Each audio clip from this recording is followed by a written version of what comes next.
کے دین پہ مٹنے کی بات کرتے ہو، حسین جیسا کلیجہ کہاں سے لا۔ جنازے کی نماز میں کیا صورت ہو گئی بگڑ کر؟ جنازے کی نماز خود دعا تھی، لیکن جب ہم نہیں سمجھے کہ یہ دعا ہے تو مسلمانوں نے اس کے بعد ایک دوسری دعا شروع کی۔ وہ دعا بھی کیسے ہوتی ہے؟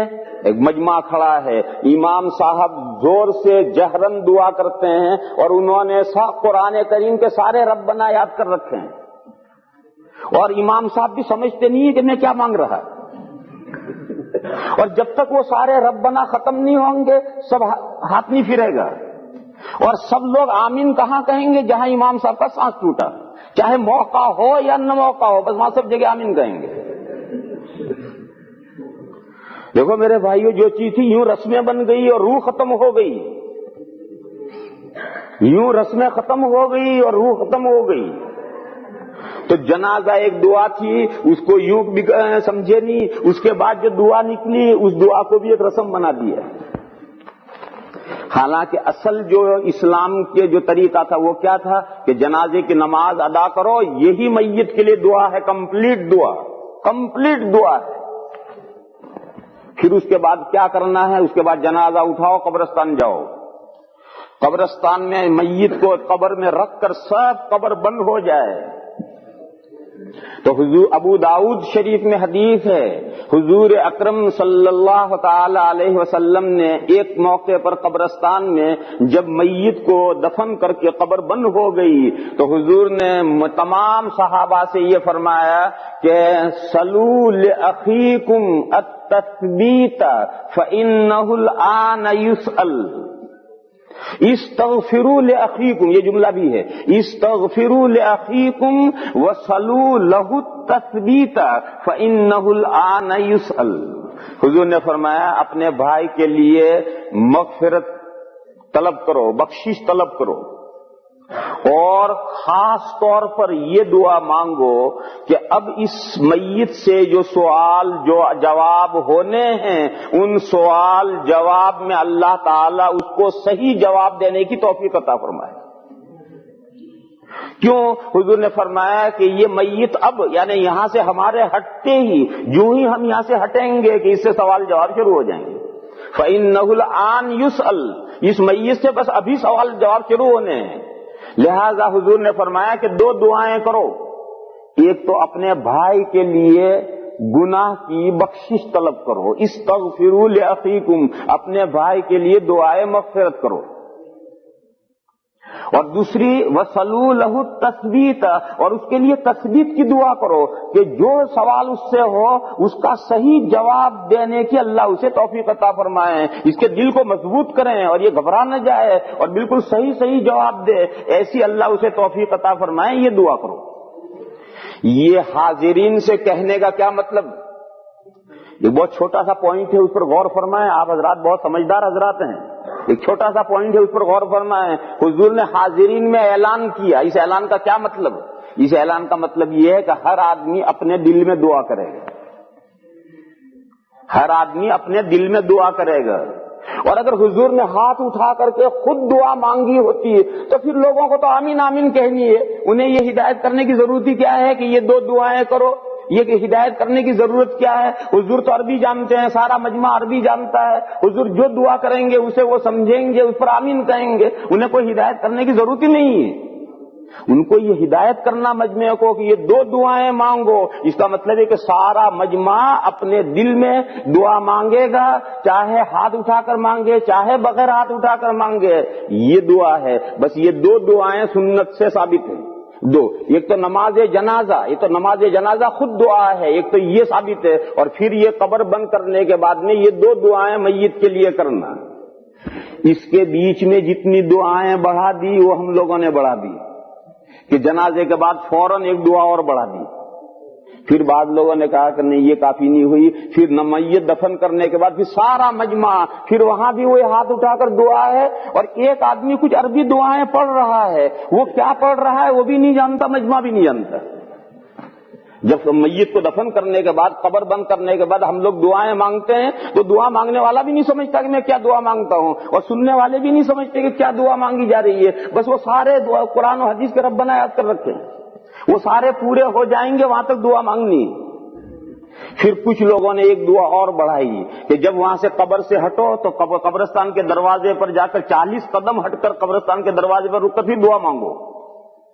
تو ایک دعا اور ہمارے ہندوستان پاکستان میں مانگی جاتی ہے، قبر سے 40 قدم ہٹ کر کے قبرستان کے دروازے پر. پھر کچھ لوگوں نے ایک دعا اور بڑھائی کہ پھر سب میت کے گھر پہنچو اور میت کے گھر پہنچ کر دعا مانگ کر پھر اپنے اپنے گھر جاؤ.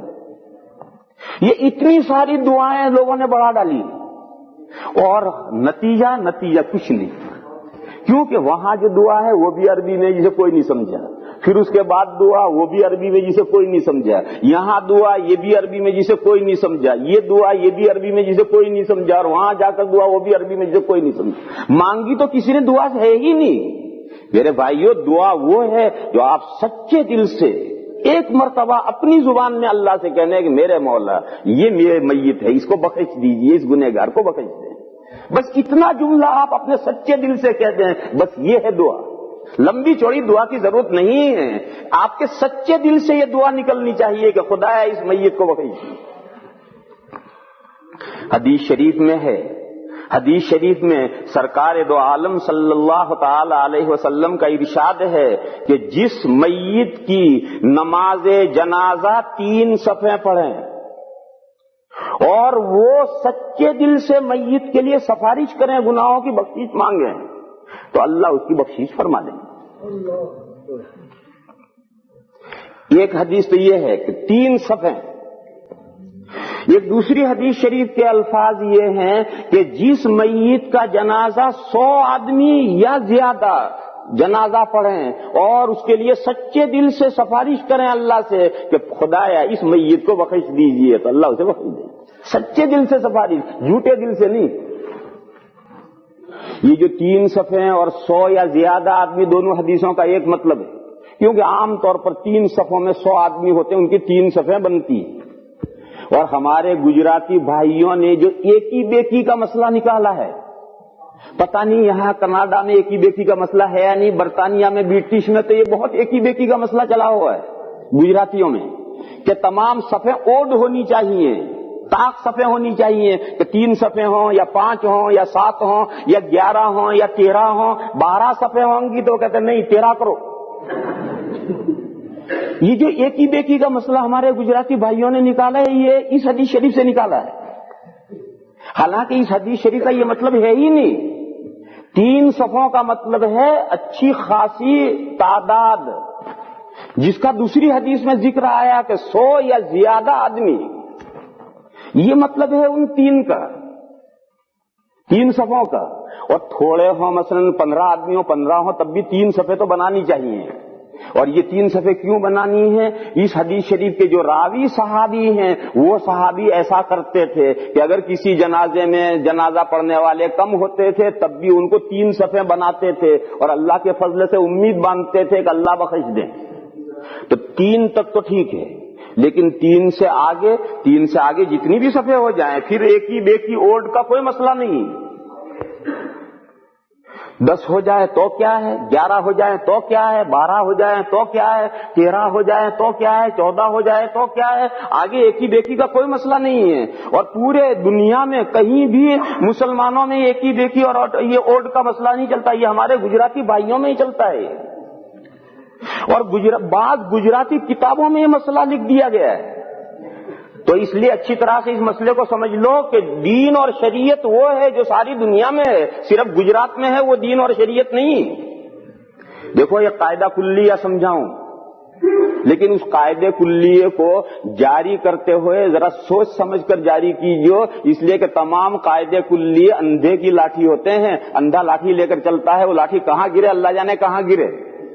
یہ قاعدہ کلیہ سمجھاؤں، وہ عمل جو ساری دنیا کے مسلمان کرتے ہیں وہ عمل شرعی ہے اور سنت ہے اور اسلامی عمل ہے.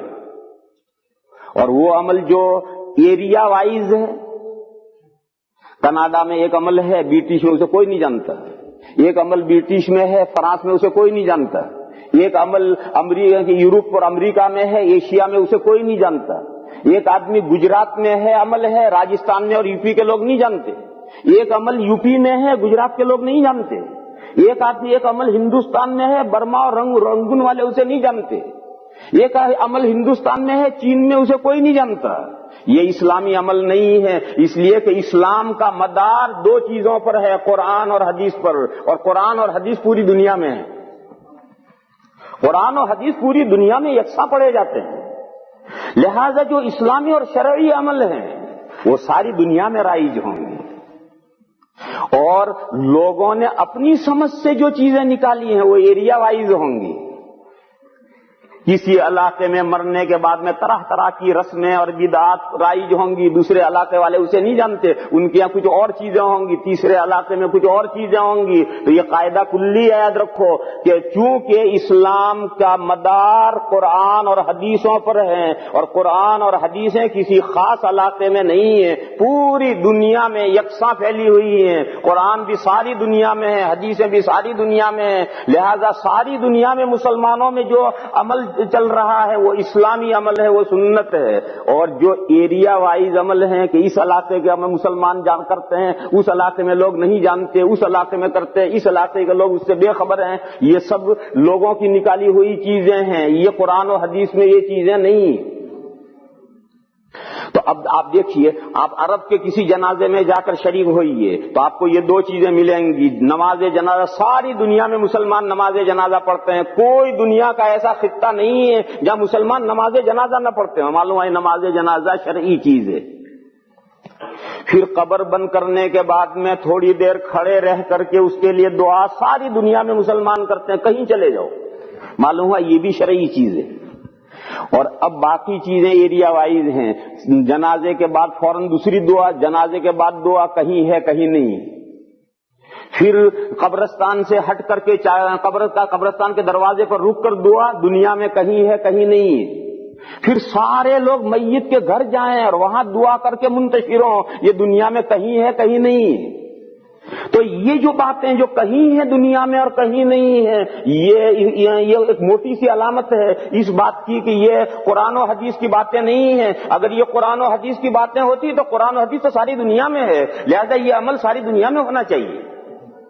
یہ قاعدہ کلیہ میں نے بتایا ہے، مگر ہر قاعدہ کلیہ کو جاری کرنا ہر ایک کے بس کا نہیں ہے۔ وہ قاعدہ کلیہ جاری کرتے ہو تو بہت سی جگہ پر آدمی غلطی کرتا ہے، اس لیے بہت سوچ سمجھ کر کے قاعدہ جاری کرنا، جو قاعدہ کلیہ ہوتا ہے اسے بہت سوچ سمجھ کر جاری کرنا ہوتا ہے۔